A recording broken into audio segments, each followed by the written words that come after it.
Assalamualaikum warahmatullahi wabarakatuh. Saudara Lun, berjumpa lagi dengan saya Firdaus dan kita kembali lagi di Daus Channel. Berita pertama adalah seputar Persiraja Banda Aceh. Nazarudin Degam selaku Presiden Persiraja Banda Aceh mengatakan bahwa dia akan fokus terhadap pemain-pemain muda dan beberapa pemain asing yang dikiranya layak untuk di Liga 1 untuk memperkuat Persiraja Banda Aceh. Jadi Degam pada musim tahun 2021 ini dia akan memfokuskan pemain-pemain muda yang diduetkan dengan beberapa pemain asing yang sudah resmi dia datangkan seperti Antonio German dan kemudian juga ada Osmane Fane dan ada beberapa talenta muda. Dan kabar terbarunya bahwa Degam ingin fokus membuat skuad Persiraja Banda Aceh ini layak di Liga 1 tahun 2021. Ya, yang kabarnya Liga 1 akan bergulir pada akhir bulan 6 tahun 2021 ini. Kita nantikan saja bagaimana kabar yang sebenarnya dan bagaimana kelanjutan tentang info sepak bola Liga 1. Apakah betul-betul akan terlaksana pada jadwal akhir bulan 6 tahun 2021 ini. Kita lanjut ke berita yang kedua. Kabar mengembirakan datang dari Persiraja Banda Aceh kembali. Manajemen Persiraja Banda Aceh akhirnya resmi mengontrak Fahrul Razi Kuba sebagai pemain pertama yang dikontrak oleh manajemen Persiraja Banda Aceh untuk persiapan Liga 1 tahun 2021.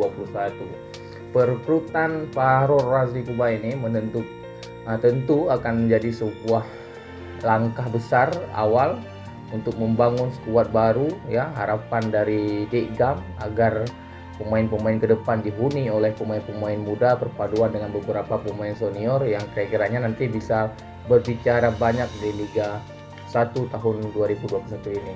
Ya, dengan dikontraknya Fahrul Razi Kuba ini menandakan bahwa komitmen dan kesetiaan dari seorang Fahrul Razi Kuba ini sangat luar biasa untuk tim Persiraja Banda Aceh.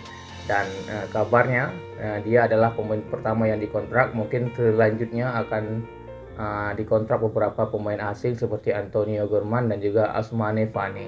Saya kira itu informasi seputar Fahrul Razi Kuba yang telah dikontrak oleh manajemen Persiraja Banda Aceh.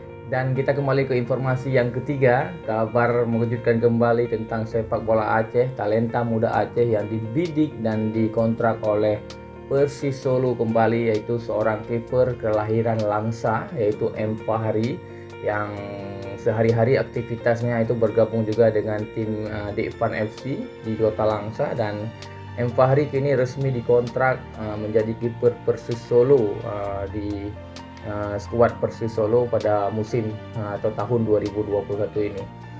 Ini berarti banyak sekali talenta-talenta muda Aceh yang memang sudah bergabung dengan Persis Solo, dan salah satunya adalah kiper muda berbakat ini M. Fahri yang sudah memastikan bergabung bersama Persis Solo.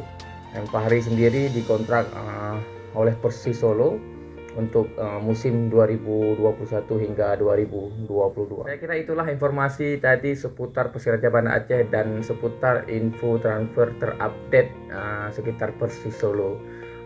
Bagi kawan-kawan yang baru menonton video ini, jangan lupa klik subscribe, ya, like dan share video ini jika memang bermanfaat, dan jangan lupa terus tinggalkan komentar yang positif dan tidak meng-skip iklan sebagai bentuk mendukung channel ini agar terus berkembang dan terus maju. Saya kira itu yang bisa saya sampaikan. Terima kasih banyak saudara Lun. Wassalamualaikum warahmatullahi wabarakatuh.